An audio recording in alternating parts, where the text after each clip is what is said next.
Les podcasts du Figaro. Prêt pour le décollage. Ils reviennent peu à peu dans nos gares, ces transporteurs de la nuit. Le confort y est souvent sommaire, mais ils nous permettent de voyager sur plusieurs centaines de kilomètres, voire des milliers, parfois à petit prix. Je parle ici des trains de nuit. Et ces derniers regagnent leur lettre de noblesse en Europe. Preuve en est, le 11 décembre, la ligne de nuit Paris-Berlin rouvrira officiellement une décennie après sa suppression. Elle sera opérée par la SNCF, la Deutsche Bahn et ÖBB, les chemins de fer allemands et autrichiens. De quoi réjouir les amateurs de train, mais aussi ceux qui voudraient voyager de manière plus écolo.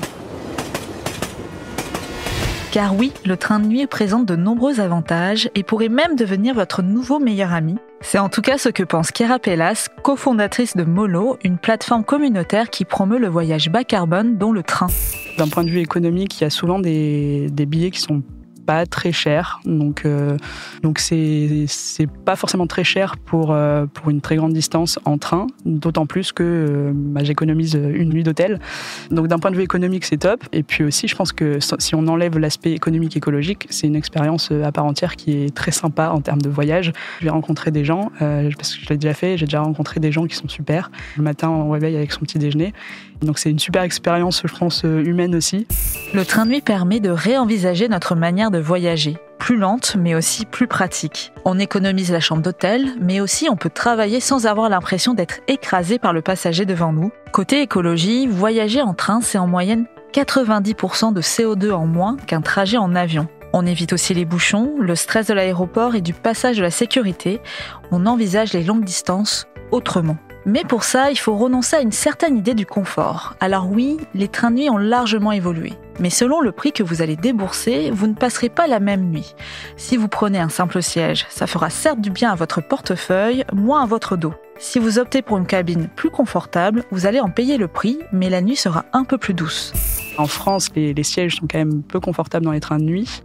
Les couchettes, généralement, c'est en nombre de couchettes qu'il va y avoir dans une cabine. Donc en seconde classe, ça va être 6 couchettes. En première classe, ça va être 4 couchettes, où on a donc un peu plus d'espace et un peu plus de confort. On va avoir la Wi-Fi, on va avoir une prise à côté de son lit. Il faut savoir aussi que si on est une femme, on peut aussi demander à être dans une cabine avec que des femmes, donc ce qui peut rassurer pas mal sur ce genre de trajet. Donc voilà, c'est ça un peu la gamme, c'est le nombre de couchettes. Il y a toujours moyen de privatiser. Évidemment, ça coûte plus cher. Prendre le train de nuit reste une aventure. En France, nous sommes habitués à faire face à un opérateur, notre SNCF nationale. Mais en dehors de l'Hexagone, il faut compter sur des compagnies étrangères. Et notamment retenir 3 lettres, ÖBB, les chemins de fer autrichiens, qui sont avec leur marque Nightjet les leaders du train de nuit en Europe. Mais c'est un marché de niche, à peine quelques millions de voyageurs par an. Surtout, les sociétés ferroviaires font face à une logistique compliquée. Créer une ligne de train de nuit prend du temps et nécessite une vraie volonté politique. Donc il y a des complications au niveau des infrastructures, du réseau ferroviaire, des rails, de tout ça, de la disponibilité des rames aussi. Je sais qu'il y a des limitations sur la disponibilité des rames qui peuvent rouler de nuit. Donc ça, c'est un premier gros frein.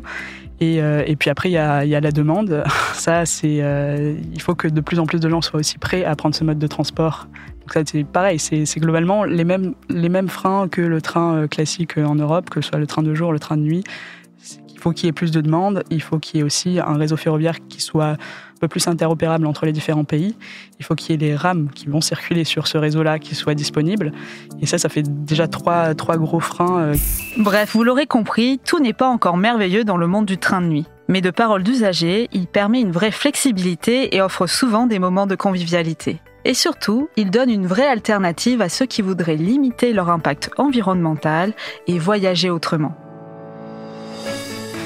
Merci d'avoir écouté ce podcast. Je suis Sophie Vincelot, journaliste au Figaro. Vous pouvez retrouver Question Voyage sur Figaro Radio, le site du Figaro, et sur toutes les plateformes d'écoute.